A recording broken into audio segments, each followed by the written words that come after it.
Walm drove his spear into the fallen enemy's throat, but didn't let his guard down. The fight wasn't over yet. Another wave of soldiers was already forming. This wasn't some modern war. It was a brutal clash of iron against iron. When the battle finally ended in victory, Walm didn't celebrate like the others. Instead, he felt a heavy guilt for those who had died. Nearby, his squad mates were gathered around a wounded enemy, the man barely clinging to life. They tried to end his suffering but failed to strike the vital spot, leaving him groaning in agony. With a sigh of frustration, Walm stepped forward, pushed them aside, drew his sword, and ended it cleanly. Walm wasn't from this world.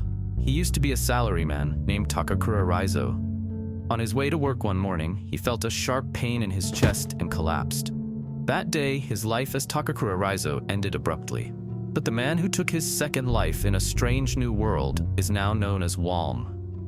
While praying for the fallen, Walm was interrupted by his squadmate Jose, who told him it was time to regroup. On their way back to camp, Jose commended him for killing 9 enemies that day and said he must be proud. Walm only replied that there was nothing to be proud of. He didn't kill to raise his count. He killed because it was his job.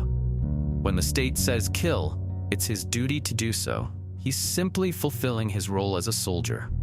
Jose mocked him for being too serious, and they left the battlefield for camp. That night, while Walm was eating rations, someone put an arm around his shoulder. It was their squad leader, Due. He was drunk, praising Walm for taking down 9 enemies, but bragging that he still won because he killed 15. Walm just played along, saying he could never beat the leader. Then someone cut into their conversation, saying the only reason Due won was because he had a skill. He added that magic was one thing, but skills were just a cheat. Jose introduced them, their new recruits, Burrito and Nor. The squad leader pointed at Burrito and said it wasn't a cheat, since it was his own power. The two started arguing.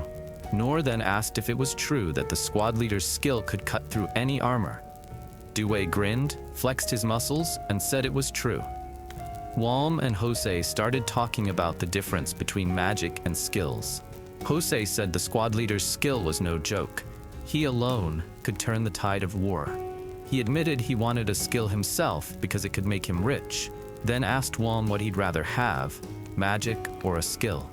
Walm took a sip of liquor before answering that if he could get one for free, he'd choose magic. They both glanced at the bald magic user from their squad, and Walm said magic sure was something nice to dream about. Jose made a face and immediately called out to the squad leader, saying Walm had dreams now. Coming from a guy so serious he even used full force against a kid. The squad leader, worried, asked if Walm had hit his head or something, since that wasn't like him at all. Walm just closed his eyes and ignored the two as they kept talking. Later that night, the squad leader got serious and told the whole squad that from now on they'd be fighting non-stop battles, and starting tomorrow, their next opponent would be Myard. Today's battle was just the appetizer. Their real target was Myard, and all forces were ordered to gather at Saria city. From tomorrow on, they'd be marching to war again. It would be unlike anything they'd faced before. A massive battle. Due urged everyone to prepare themselves. Walm remembered when he was a new recruit on the battlefield. Back then, he'd hesitated to kill a soldier begging for mercy. While he hesitated, an enemy crept up behind him and nearly struck.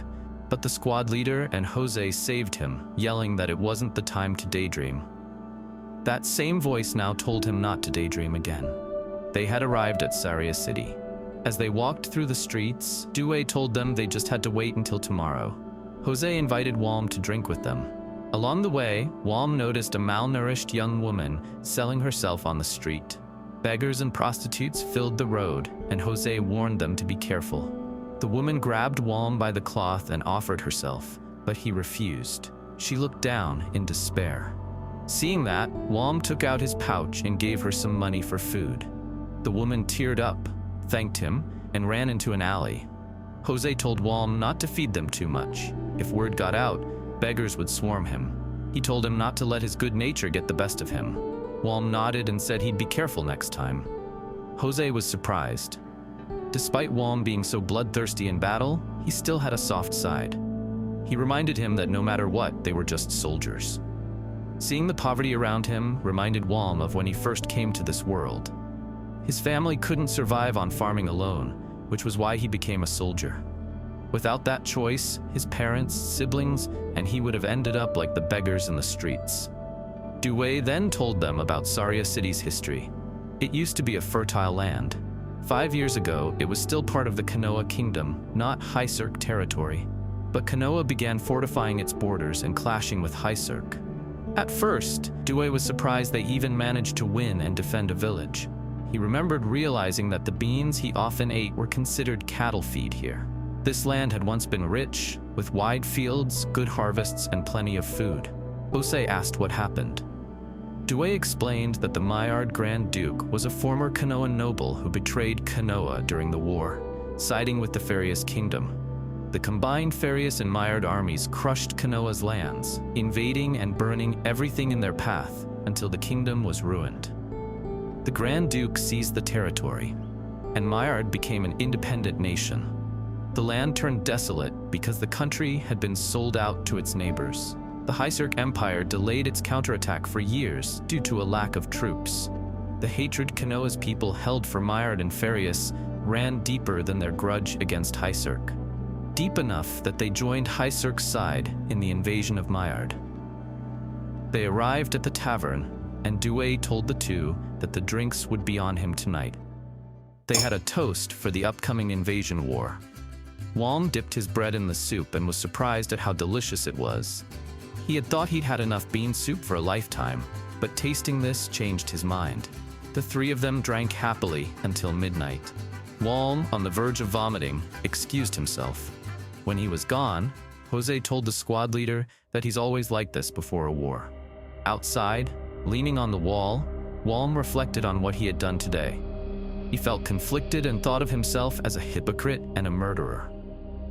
The next morning, the army gathered at the training hall.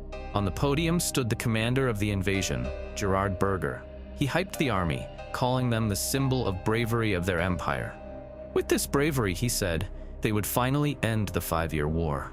He told them not to be afraid to trample their enemies and to show them who they declared war against.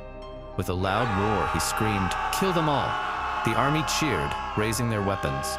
Walm thought about how he would be killing again, but quickly reminded himself that it's kill or be killed. Hosei asked why he looked so pale, but Walm replied that it was just a hangover. Hosei, worried, told him that if something was bothering him, he was happy to listen. The Empire's army then departed from Saria City and was divided into 3 large troops. All routes leading to Myard territory were targeted for capture, particularly the huge fort that blocked the main road, guarded by 3,000 soldiers. Due's squad was assigned to that fort, Saria's paramount fort. Due gathered everyone and gave directions. While Walm was smoking by a tree, Hosei grabbed Burrito's balls to ease the tension. He then went close to Noor, but Walm stepped forward and warned him that he would not tolerate any form of brutality against women. Hosei then told the 2 recruits that this would be their first real castle siege. They would be thrown onto the front lines, and newcomers could easily die in hand-to-hand combat. But he assured them that if an enemy came, Walm would handle it. He said Walm was a professional who could kill dozens with a plain expression. Walm told Hosei not to portray him as some battle maniac, though he didn't want to see newcomers die either. Noor still couldn't help but feel nervous, but decided to trust Walm anyway. Moments later, the war horn sounded. The battle had begun. Due slapped Walm on the back and tried to motivate him. The army started marching toward the castle wall. The soldiers held large shields big enough to cover several people, while also carrying sacks of dirt. The enemy fired volleys of arrows at them, and one arrow in particular was far stronger than the others. It decimated a soldier's head. Due warned everyone that the enemy had a skill user who used hard shoot. Walm cursed the situation and told Noor to stay close to the shield if she wanted to live. The soldiers hurried toward the wall, but as they got closer, the enemy began bombarding them with different kinds of magic. While holding the shield, Walm cracked a joke to lift morale. Surprisingly, it worked. Due, pissed off, hurled a large rock that hit the skill user in the head. He then ordered everyone to quickly surround the wall. They immediately piled up the soil they carried to reach the rampart, some even using earth magic to speed up the process. Noor told Walm that the walls hadn't been surrounded yet and asked if they were still going to climb. But then, an order came from the battalion commander, an all-out attack to break through the walls. They set up ladders, and the soldiers charged, climbing toward their deaths. Walm told Noor to stay close, but as the soldiers reached the top, the enemy greeted them with spears. One soldier aimed his bow at Walm, but Willer, the bald magic user, covered for him, launching an ice spike into the enemy's face. When Walm finally reached the top, he swung his sword, killing one enemy instantly. Shock spread among the soldiers.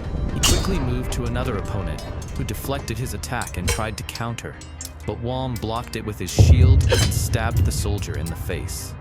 The man fell and screamed, terrifying the enemies around him. Then he heard Noor call for help. She was about to be killed by a knight wielding a halberd. Walm acted fast and threw his shield, but the knight cut it in two. Walm was surrounded, but he still taunted the knight, saying he was only good against new recruits. The bait worked, and the knight charged at him. Walm barely dodged the attack and tried to counter, but his strike didn't even leave a dent in the knight's armor. The knight grazed Walm's arm, drawing blood. Walm knew that if he took too long, the knight would kill Noor. Normally, someone like this would be fighting their squad leader, but Due couldn't reach the rampart because of the chaos below. Walm had no choice but to take down the knight himself. Before he could plan, the knight charged again. Walm dodged, took a deep breath, and readied his stance. He rushed forward, but because of the knight's longer reach, Walm was wounded in the shoulder. The knight followed with another stab, grazing Walm's cheek. The knight sensed something strange. His halberd should have hit Walm's eye, but it missed.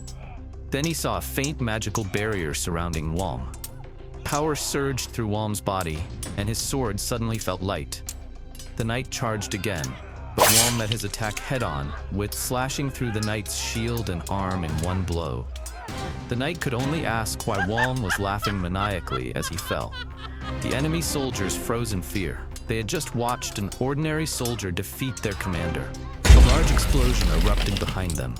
Due's squad had broken through. The enemy's morale collapsed, and now they were being surrounded. Walm ran to Noor, asked if she was okay, and checked her wound. Seeing it wasn't deep, he told her to be careful, since the battle wasn't over yet. Walm took a shield from a corpse and rejoined Due's squad. He charged into the enemy lines, cutting through them easily. He couldn't help but test his newfound power. After the enemies on the rampart were massacred, Due and Jose commended Walm, glad that he had gained a skill. Jose told Walm to rest and leave the rest to them.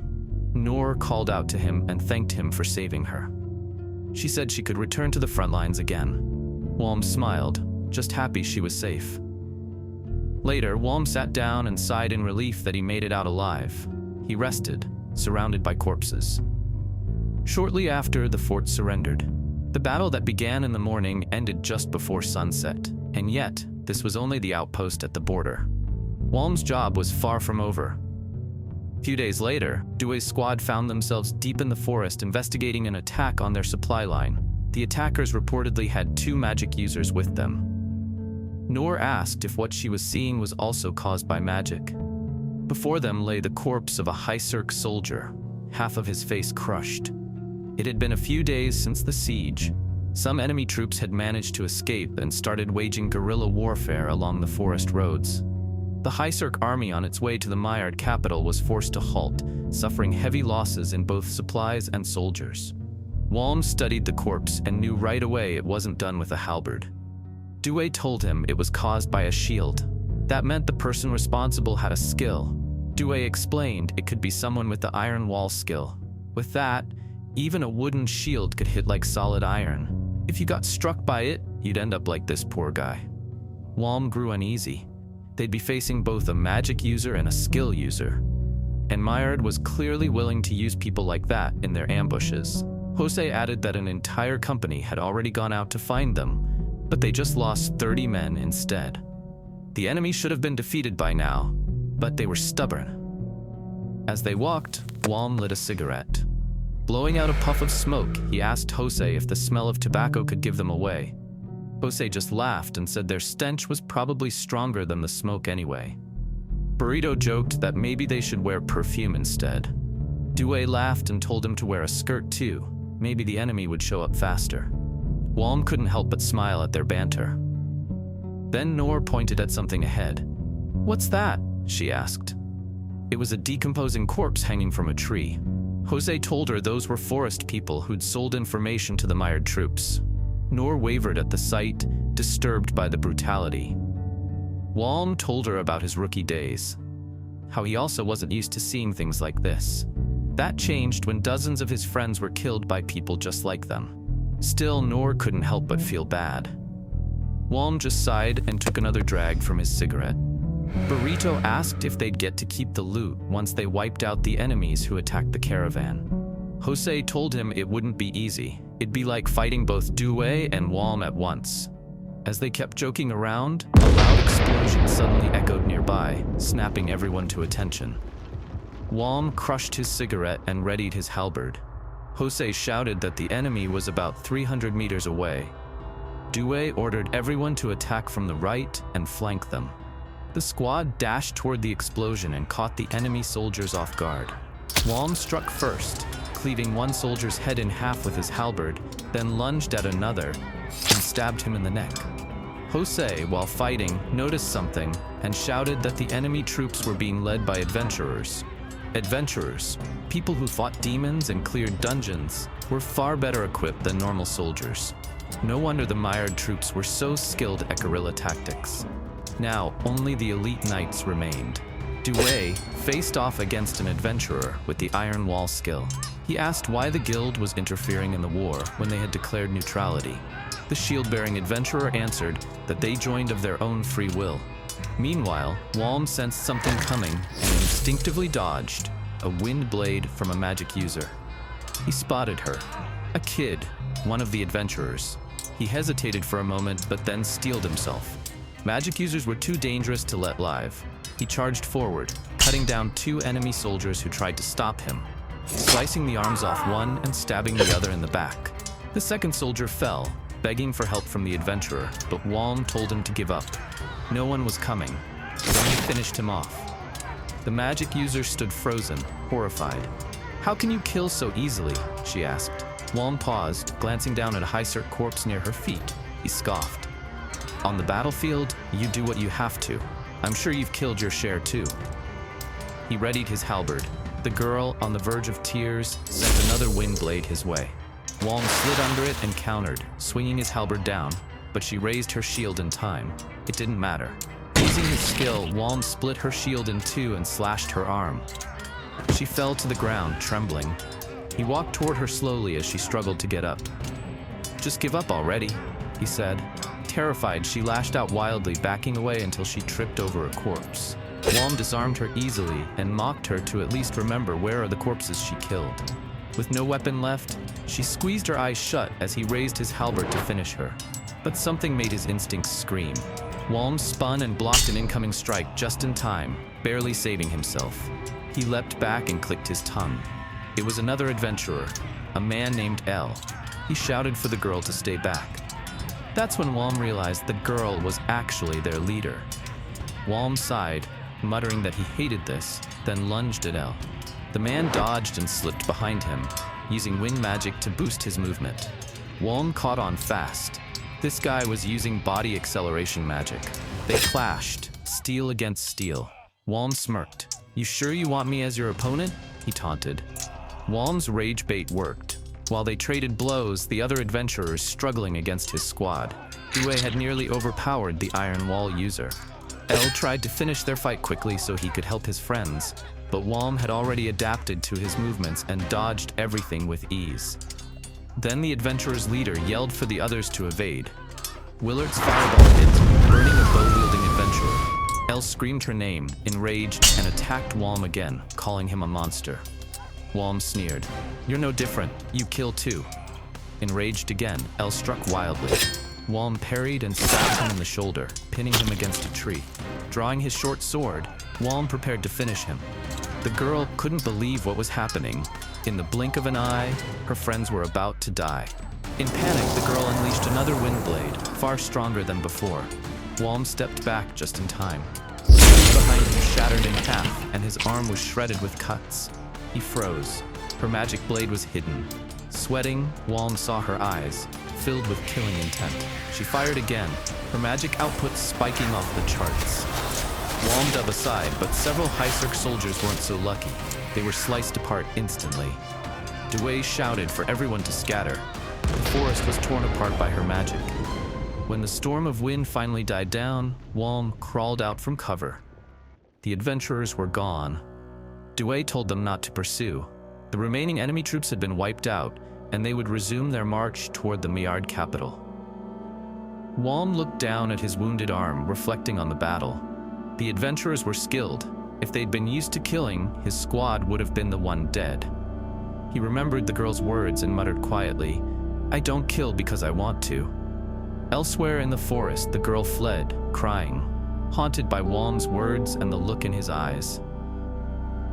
A few days later, Dewey's squad found themselves resting by the river. Willard walked over to Walm and told him to grab his hand. The request caught Walm off guard. Willard explained that he'd heard Walm was interested in magic, and since they had time to spare, it was the perfect moment to learn, and he'd be the one to teach him. Walm's eyes lit up. He eagerly took Willard's hand, saying he wanted to learn. While they held hands, Noor asked Jose what they were doing. Jose explained that Willard was transferring magical energy to Walm to see if he had any aptitude for magic. If he did, he might one day be able to cast fireballs or water spears like Willard. With a grin, Jose decided to tease them, calling the pair a gay couple. Walm shot him a murderous glare, and Jose quickly said he was joking. Willard, annoyed, told Walm to focus. Walm concentrated and felt a cold sensation spreading through his hand. Willard said it was normal and told him to stay conscious and focused. Then he told Walm to let go of his hand, focus on his palms, and picture something that flows. A river, an ocean, anything. Walm imagined rain, and water began to form in his hands. Excited, he showed it to Willard, only for Willard to click his tongue and say it wasn't very good. Still, he admitted it was a usable amount, enough for a human well. When Walm looked around, he noticed the entire squad watching them. Dewey announced proudly that they now had 2 human wells. Walm broke into a sweat at the thought of producing water for everyone. Willard warned him to be careful using his magic. If he wasn't, he might end up draining himself dry. He also explained that compared to his own skill-based magic, water magic used far less mana.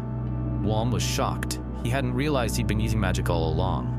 Willard explained that both magic and skills rely on magical power.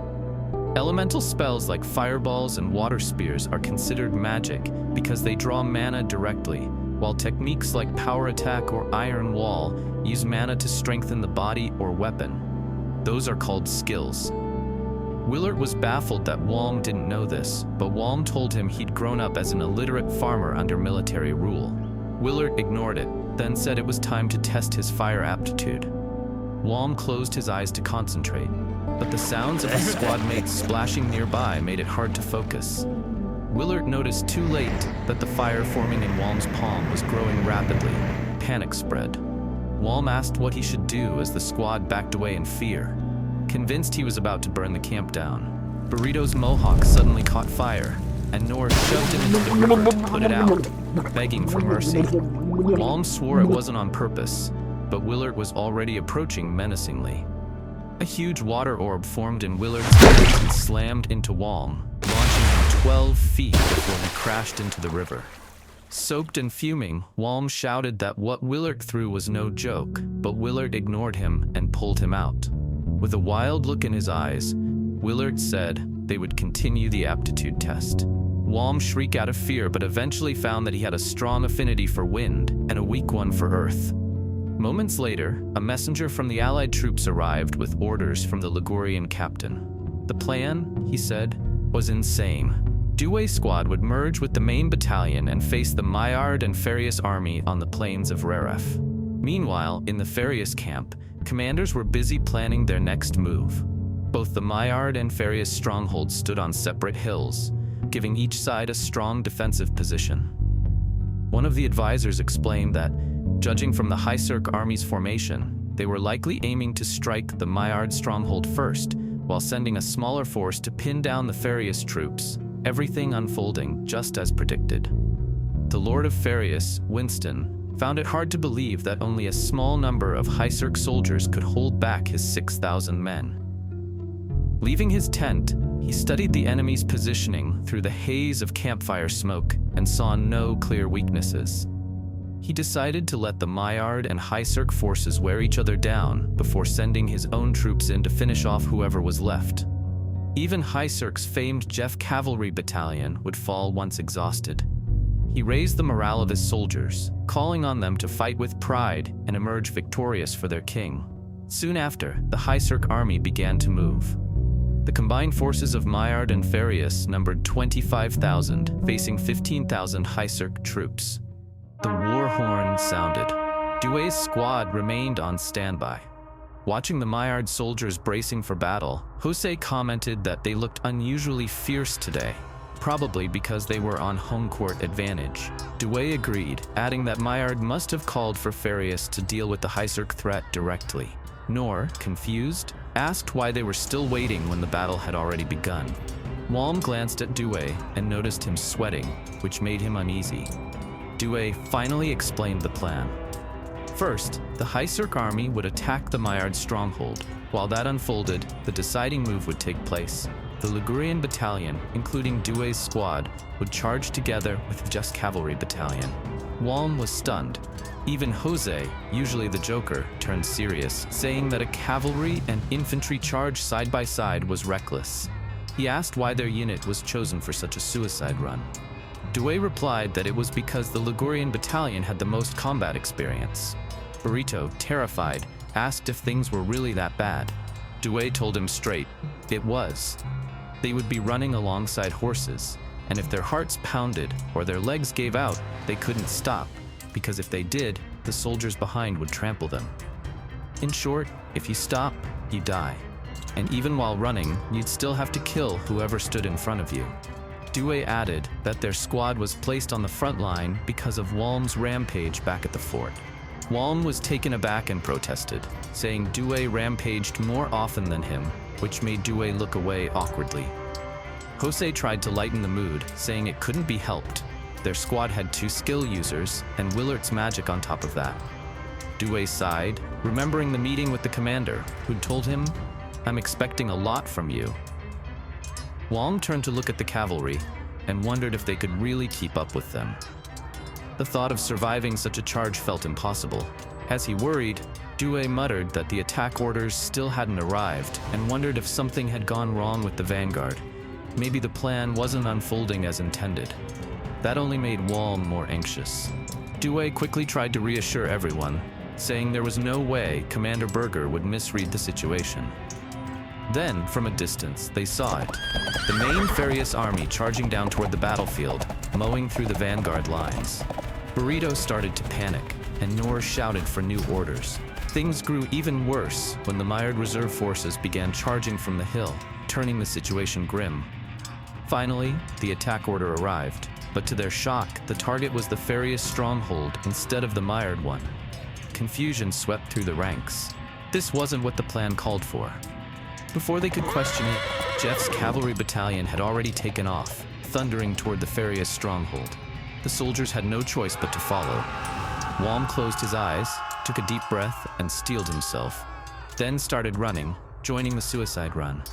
While running, Walm was panting hard, surrounded by the sounds of crashing steel and splattering blood.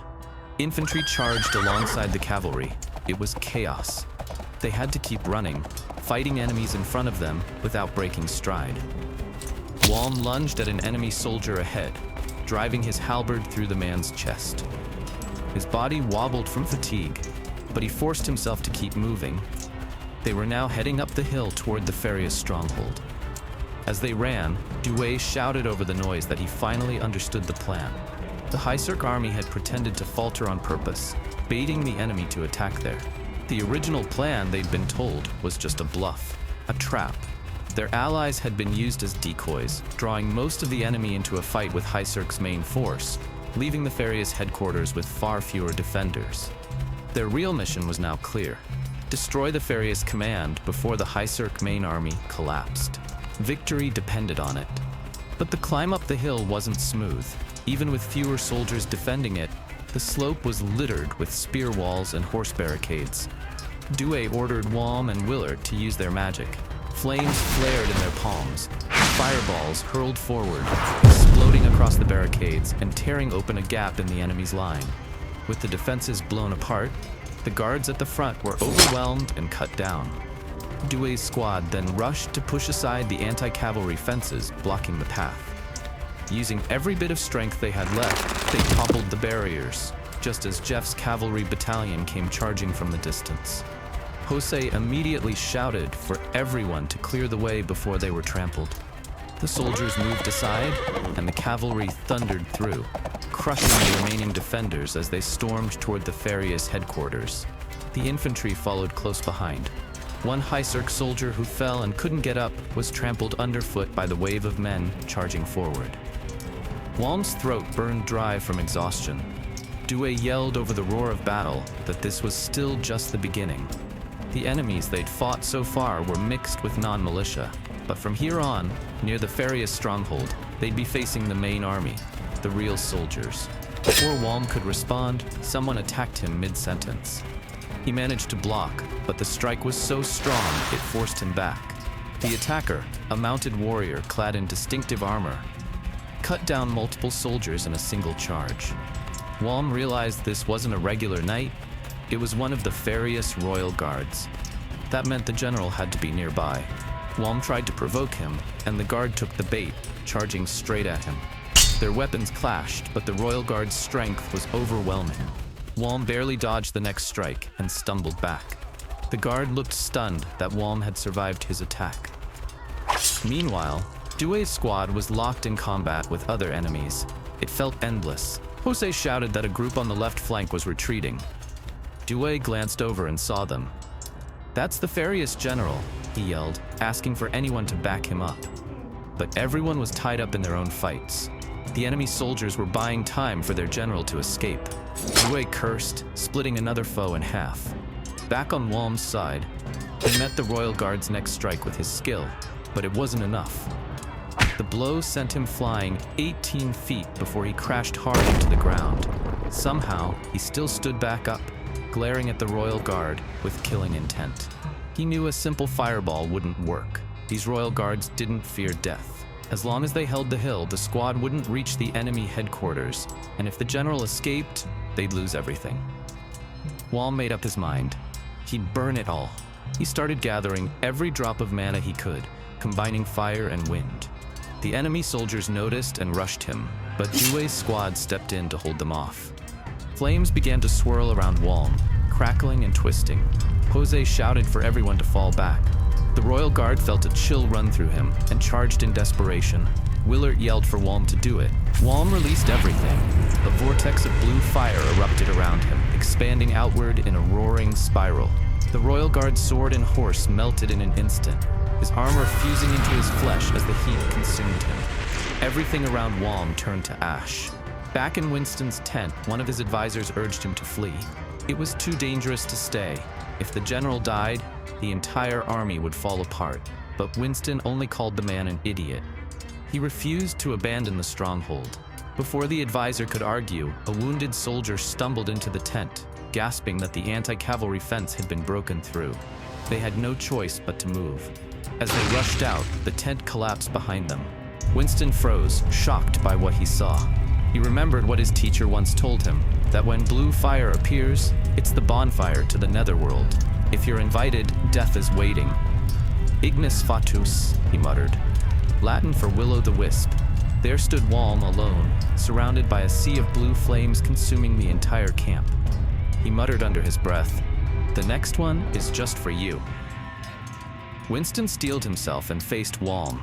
He ridiculed the soldier's arrogance before revealing who he truly was, the commander of the Ferrius force. At first, Walm thought this must be a body double, but his glare coming from Winston erased all doubt. He told Winston to surrender. There was no point in killing him.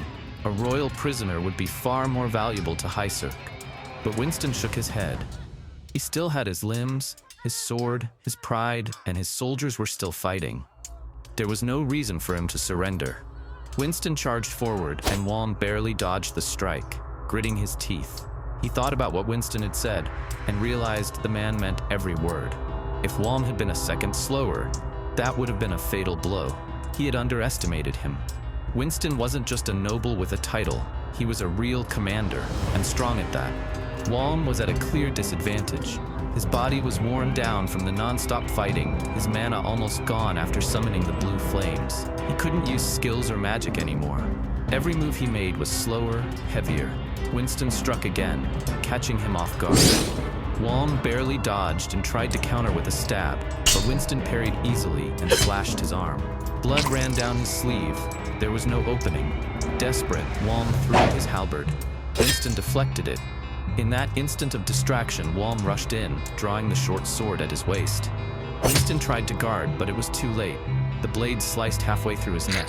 Blood spurted as Winston collapsed to the ground, gasping for breath. With his final strength, he murmured that though they had lost the battle, his kingdom had not fallen. A moment later, his eyes went still. Walm raised his voice, declaring the fall of the Ferrius commander. A roar erupted from the Highserk soldiers as enemy morale shattered. The Highserk troops charged forward, cutting down the fleeing men. Walm stood catching his breath. Nearby, one of Winston's advisors knelt beside the body, tears streaming down his face. Then, without hesitation, he drew his sword and slit his own throat. Walm could only stare, speechless at the grim sight. Soon after, the commander of Jeff's cavalry battalion arrived and confirmed the kill. Jeff commended Walm for his efforts and asked about his unit. Walm identified himself as a member of Kazuru platoon under Dewey's squad. Jeff placed a hand on his shoulder, promised he'd be rewarded handsomely, and advised him not to die before receiving it. Then he rode off with his cavalry to pursue the fleeing enemy. Jose soon found Walm, asking if he was still standing. Walm admitted he was utterly exhausted, and Jose told him that feeling tired was proof he was still alive. Walm asked about the others, and Jose assured him they were battered but alive. Moments later, their squad leader, Dewey, appeared, covered in cuts and bruises, but still wants to fight. Walm looked out across the battlefield, smoke rising, fire spreading, and bodies scattered everywhere. The victory over Ferrius and Myard had come at a terrible cost, but it marked the nearing end of the war. Meanwhile, on another hill, the Myard stronghold was surrounded. Its commander, a former Kanoan noble who had betrayed his homeland, saw there was no escape. He tried to surrender, but before he could, his guard was struck down. Soldiers of Saria, once his own countrymen now allied with Highserk, charged in, driven by vengeance. The foolish duke who sold out his own country, all he could whisper was, "I'm sorry." Spears pierced his body again and again, and when the rage subsided, his corpse was displayed on the battlefield. After the Highserk Empire defeated the allied forces of Myard and Ferrius, the army advanced to Edinburgh, the capital of Myard, on foot. Walm and his group were ordered to maintain peace and order in the city, but now the Dewey squad found themselves in the former Myard Duke's mansion. Burrito, worried, asked Jose what their squad leader Dewey did to get invited to such a residence. Jose replied that he didn't know, but he thought they didn't have any ulterior motives. Dewey heard all of it and asked everyone if they thought he made some mistake, to which they replied with "no," followed by a hesitant "probably." Walm, on the other hand, believed they would receive a reward for their huge accomplishment. A butler arrived and poured everyone tea. The squad was confused about how to drink it since such drinks were only enjoyed by royalty. Everyone tried their best to drink it with proper manners. Everyone except Willard, who didn't touch his tea at all. Walm was overjoyed to come across such a fine product in this world. He didn't know the manners of this world, but he still remembered those from his previous one. Walm drank the tea elegantly, which left the whole squad confused. He was on the verge of tears from experiencing such a refined taste after so many years. The squad called Walm a son of a bitch, annoyed by his smirk. They thought he was trying to embarrass them with his refined manners. Nor even asked Walm if he was sure he was just a farmer. Then the door suddenly opened, and their commander, Gerald Berger, finally arrived. The whole squad stood up to greet him, but the commander told them to take a seat since they couldn't have a conversation standing up. Commander Berger was a war hero of the Highserk Empire.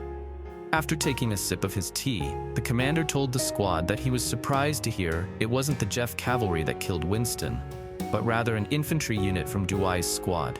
He commended them all and said that was why they had been called there, to be rewarded directly. Duai used formal language with the commander, leaving the entire squad speechless. The commander praised Duai, calling him a treasure of their country, then turned his attention to Walm, catching him off guard. He listed Walm's history. 6 months after joining the battalion, he had trained in battles near the border. Walm was a powerful weapon for his squad leader and had even learned magic from Willert and later developed Ignis Fatuus, an excellent talent, the commander said. Walm lowered his head and thanked the commander. The commander said he was glad Walm was a soldier of Highserk. Anyone else would have been burned and killed by that blue fire.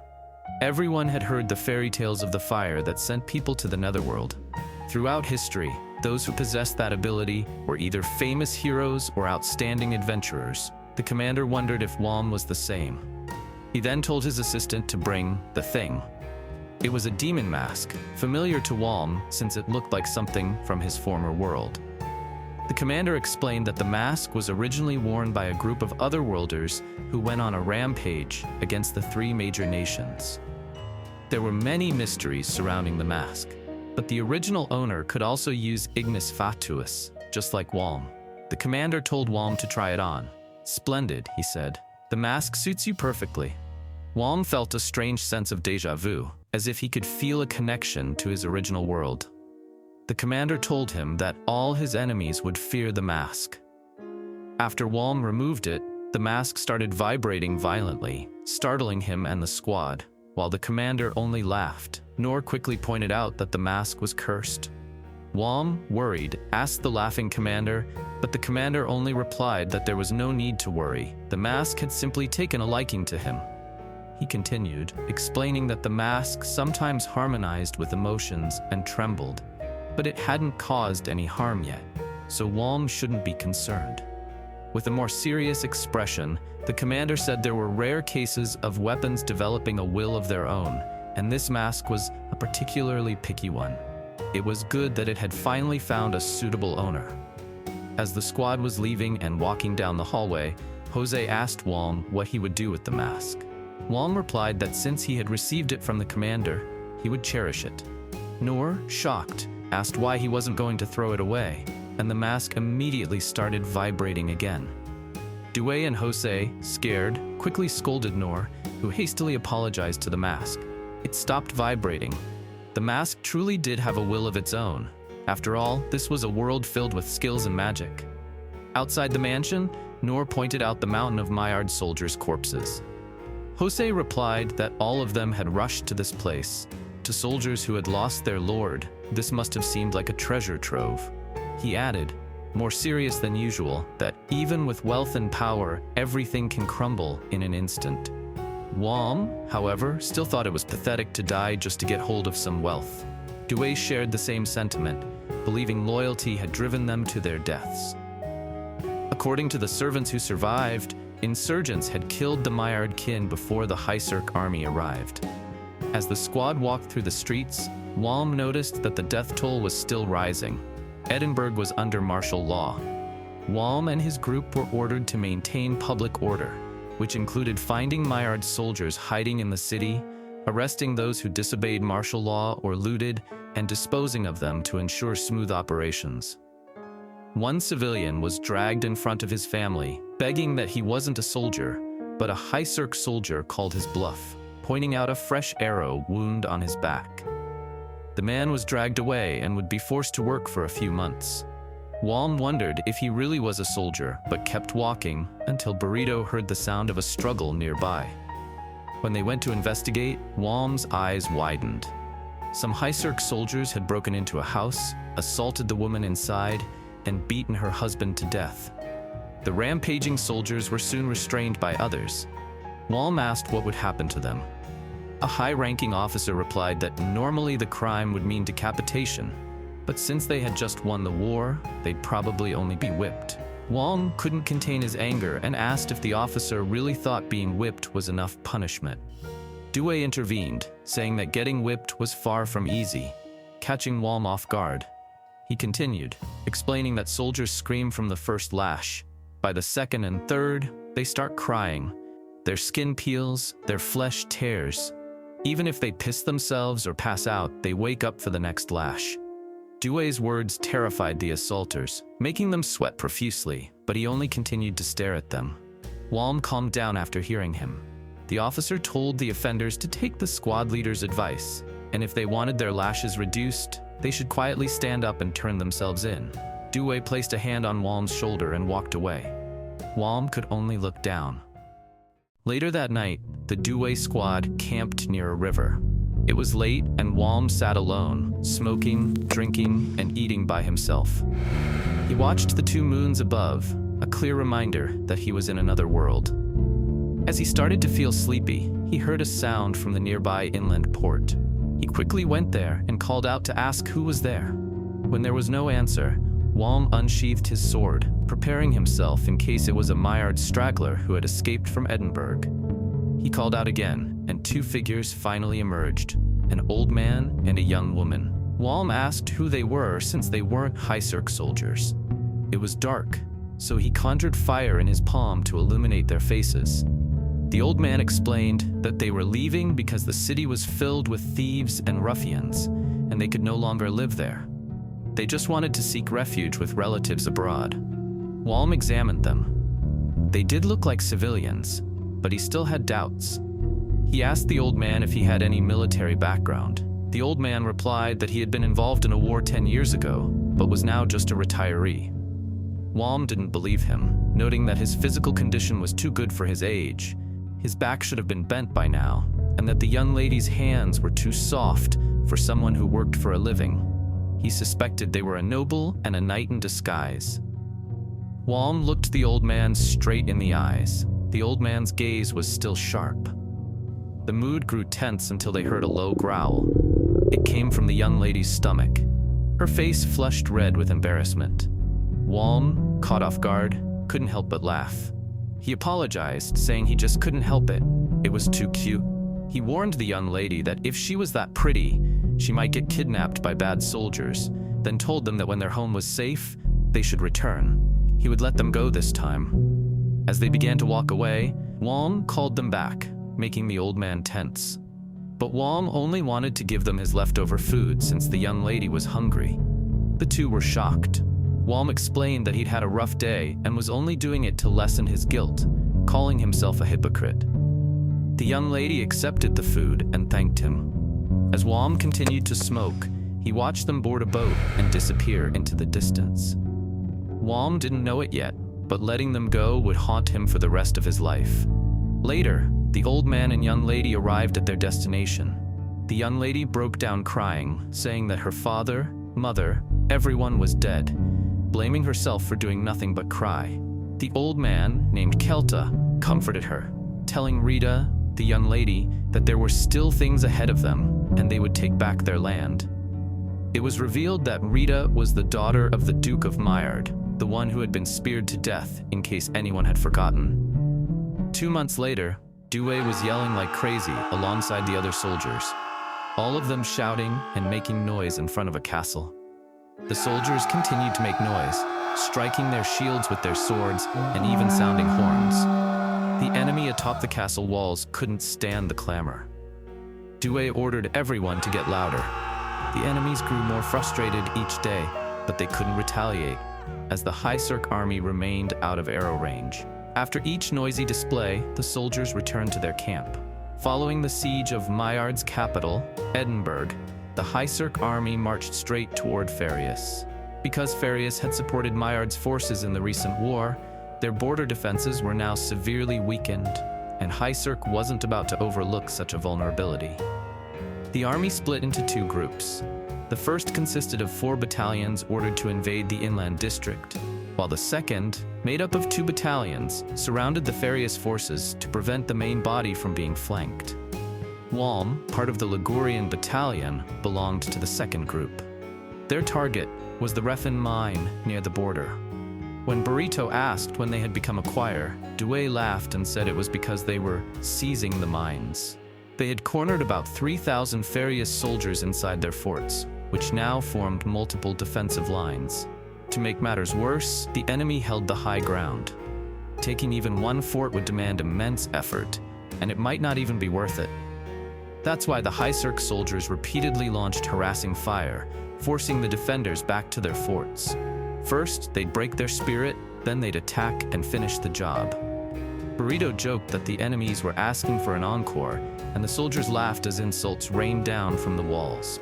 In short, they were waiting for the enemy to starve out. Walm couldn't help but enjoy this operation. Compared to their previous battles, it felt almost relaxing. 2 weeks later, the choir had become routine. With so much free time, Due ordered everyone to train.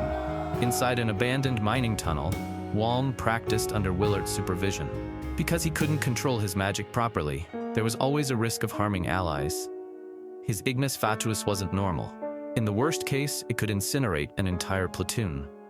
Willard said the abandoned tunnel was perfect for practicing control. Walm sat inside while Willard waited outside, watching.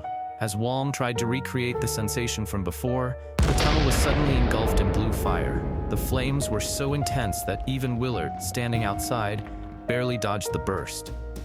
Meanwhile, Due was training Noor and Burrito in a 2-versus-1 match.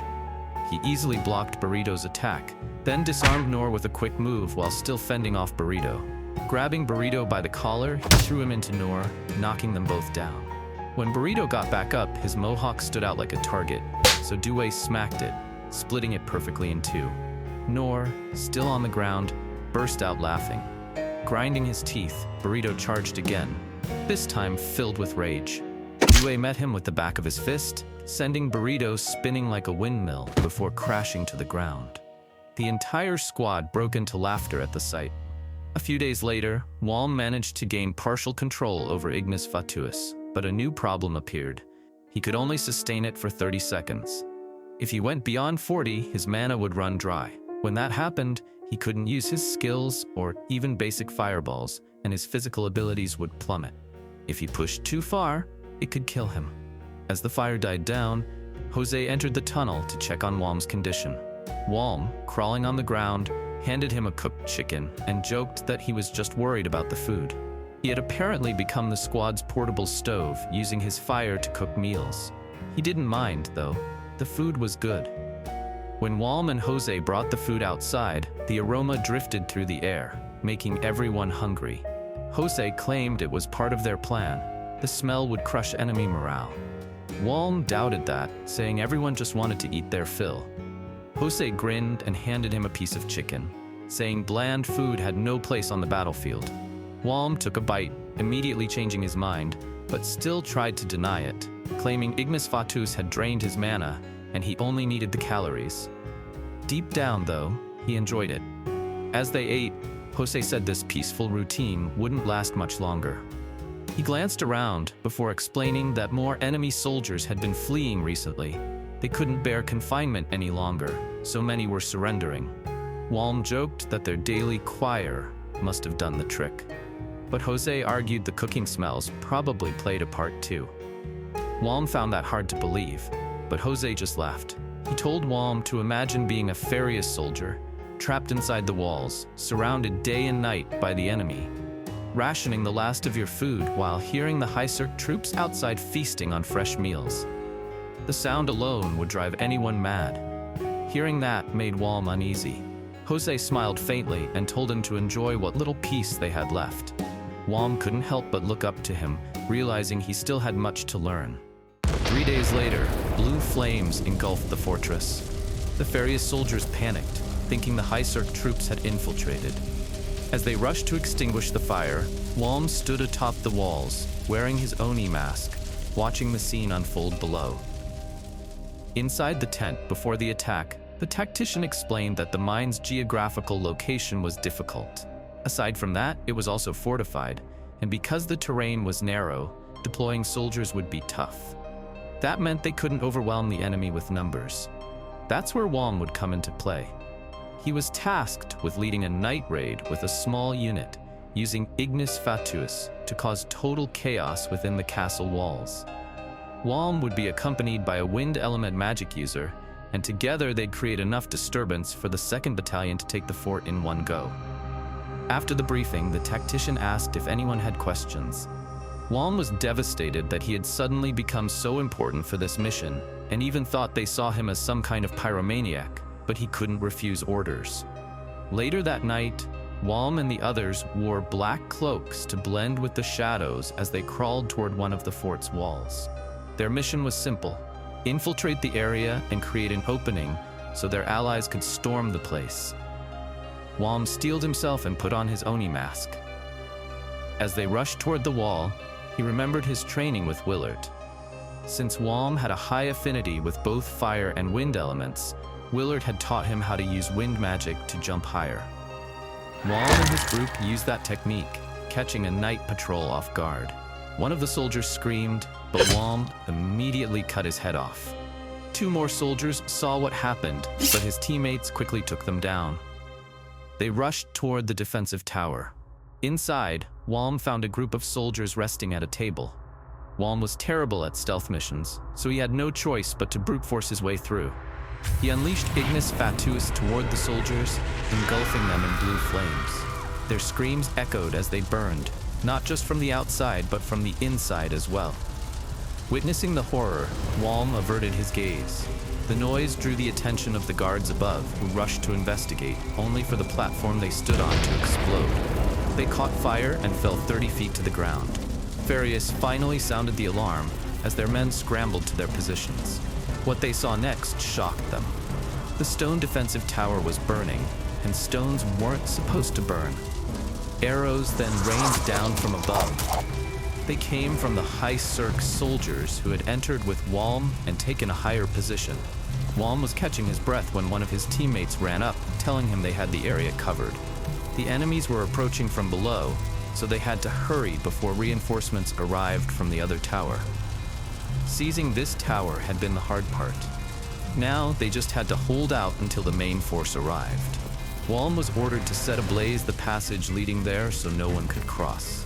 As he went back to the burned area, he saw the soldiers he'd incinerated. The memory of their screams came rushing back. Walm grabbed at himself, racked with guilt. The morals and conscience he carried from his previous life had been shattered. He realized, just like in Edinburgh, how much suffering his Ignis Fatuus had caused before death even came. If this wasn't his second life, if he had been born in this world originally, maybe he wouldn't be suffering right now. But he forced himself to stop thinking about it and carried out his orders. Walm burned down the passage. The blue flames spread quickly, forcing the enemy soldiers to retreat. It was hell. They couldn't extinguish the fire without risking being caught in it themselves. They were forced to watch their comrades burn alive. As Walm walked through the tower, he counted the soldiers he'd killed. His count reached 31 before he collapsed to his knees, nearly out of magic. At least no one else was coming. He closed his eyes as the blue flames consumed the tower. Then he heard a loud thud. 3 soldiers had forced their way through the heat and stood before him. They demanded to know if he was the one who caused the fire. Drawing their swords, they sarcastically thanked Walm for their daily chanting, day and night, and for letting them smell their dog food. Walm only laughed and apologized to them, saying that today would be the day their service ended. The 3 soldiers scattered in case Walm used his Ignis Fatuus, but they didn't know that Walm was at his limit. He hardly had any magic left. The 3 of them rushed at Walm, so Walm used his skill to attack the soldier with a nose scar, but the soldier blocked it easily and began to counter.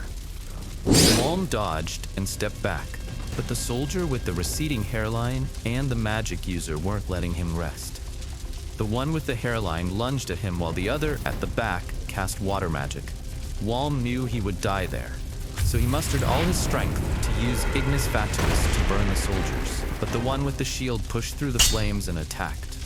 Walm barely dodged, but water bullets came flying from the mage, so he fired a fireball to intercept them, filling the room with thick mist.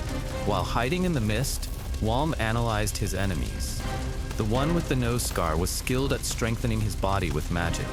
The one with the receding hairline was a fire element user who specialized in fire resistance, and the mage was a water element user who protected the others from flames. Realizing this, Walm burst out of the mist and lunged at the one with the receding hairline using his halberd. The nose-scarred soldier protected him by attacking Walm. Walm dodged and countered, but the strike was blocked. The mage fired more water bullets, carefully avoiding the nose-scarred soldier, who followed close behind them. Walm was shocked. Their coordination was that good. He couldn't make a single move. It was as if he was dancing on a minefield. The nose-scarred soldier attacked again, but Walm met the blow with his halberd, pinning the enemy's sword to the floor, then kicked him away. The one with the receding hairline attacked from behind, but Walm dodged and pushed him back with fire, which had little effect. Walm cursed under his breath. If he kept fighting like this, his mana would run out and he'd be tortured to death. He had no choice but to increase the output of Ignis Fatuus until even the enemy's fire resistance failed. It worked. The soldier with the receding hairline was burned alive. The nose-scarred soldier roared in anger at the death of his comrade. He rushed forward, and the mage fired more water bullets. They came all at once, but instead of hitting Walm, the water struck the burning soldier instead. The mage had prioritized saving his comrade. Walm felt a pang of sadness. They cared about each other, but that's what made them bad soldiers. The nose-scarred soldier lunged again with all his strength, but Walm raised a small flame in front of him. Even so, his opponent pressed on and tried to decapitate him. But his sword flew from his hands, saving Walm from death. The man looked down and realized too late that his hands were burned and he could no longer grip his weapon properly. The nose-scarred soldier dove to grab his sword, but Walm took advantage of the moment and stabbed him in the neck. The only one left was the mage. He looked terrified at first, but after seeing his comrades' bodies, he braced himself and took his stance. Walm glared at him, but then saw the mage's face twist in shock. When he looked down, he saw the nose-scarred soldier he'd stabbed was still alive, gripping Walm's halberd and holding on to his lower body. Walm tried to pull the weapon free, but it wouldn't budge. The soldier coughed blood, but still refused to let go. Walm punched him, but he still wouldn't release it. The mage screamed and charged, swinging his sword. Walm was defenseless. He used his arm guard to block, but it didn't stop the swing completely. The blade missed his neck, but cut deep into his shoulder. Walm screamed in pain, which finally made the dying soldier release his grip with a faint smile before collapsing. The enraged mage ground the stuck sword deeper into Walm's shoulder. Walm rushed forward and tackled him to the ground. The mage's sword flew away, forcing them into a fist fight. The mage punched Walm in the stomach, but Walm used the chance to grab his neck. The mage lifted Walm and slammed him into the floor. But Walm repositioned himself and locked the mage into a chokehold. He tightened his grip as the mage struggled, kicking and clawing until he finally lost consciousness. Walm let go and stood up, but to be sure, he stabbed the mage through the chest. He sat down and removed his mask, catching his breath. They were all dead. Walm didn't notice that the one with the burned body, the man with the receding hairline, had stood back up, clutching his sword. He was about to swing when an arrow pierced the back of his head, dropping him instantly. One of the soldiers who had come with Walm stood there. Walm thanked him but told him he should have come earlier, since he was almost turned into mincemeat. The soldier replied that he wasn't brave enough to throw himself into a raging fire. Seeing Walm's shoulder gushing blood, he carried him outside and leaned him against a wall. As the soldier was about to leave to get bandages, Walm noticed something beside him and pointed at it. The soldier only replied, telling him to wait patiently with his roommate.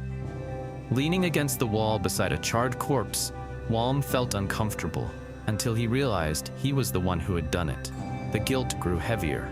Below, the main army finally broke through the castle gate, cheering loudly. The mask beside Walm began to vibrate, and he could only wonder how these people could enjoy this so much.